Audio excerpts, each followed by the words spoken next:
Actress கீர்த்தி சுரேஷ் அவங்களுடைய நீண்ட நாள் காதலனான ஆண்டனி தட்டில் கோவாவில் இன்னைக்கு கல்யாணம் பண்ணியிருக்காங்க. இவங்க 2 பேரும் கிட்டத்தட்ட 15 வருஷம் காதலிச்சிட்டு இருந்ததாகவும் சொல்லப்படுது. கேரளாவை சேர்ந்த ஆண்டனி தட்டில் துபாயில் ஒரு பெரிய தொழிலதிபராக இருந்துட்டு வராராமா.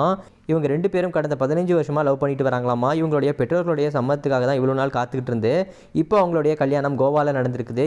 ரீசெண்டாக கீர்த்தி சுரேஷ் திருப்பதி வந்திருந்தப்போ ஆண்டனி தட்டில் அப்படின்றத தான் நான் கல்யாணம் பண்ணிக்க போகிறேன், நாங்கள் 2 பேரும் ரொம்ப நாளாக லவ் பண்ணிட்டு வரோம் அப்படின்றதையும் ரிவீல் பண்ணியிருந்தாங்க. ஆக்ட்ரஸ் கீர்த்தி சுரேஷோடைய கல்யாணம் பிராமண முறைப்படி நடந்திருக்குது. கோவாவில் நடந்த ஆக்ட்ரஸ் கீர்த்தி சுரேஷுடைய கல்யாணத்தில் கீர்த்தி சுரேஷுடைய நண்பர்கள் மற்றும் அவங்களுடைய நெருங்கிய வட்டாரங்கள் அப்படின்னு சொல்லிட்டு ஒரு குறிப்பிட்ட நபர்கள் மட்டுமே அவங்களுடைய கல்யாணத்தில் கலந்துட்டு இருக்கிறாங்களாமா.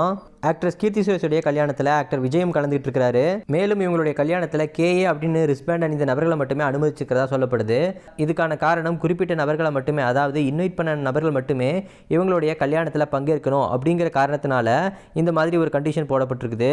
கீர்த்தி சுரேஷ் அவங்களுடைய கல்யாண ஃபோட்டோஸை for the love of Nyke அப்படின்ற பேரில் அவங்களுடைய இன்ஸ்டா பேஜில் போஸ்ட் பண்ணியிருக்காங்க.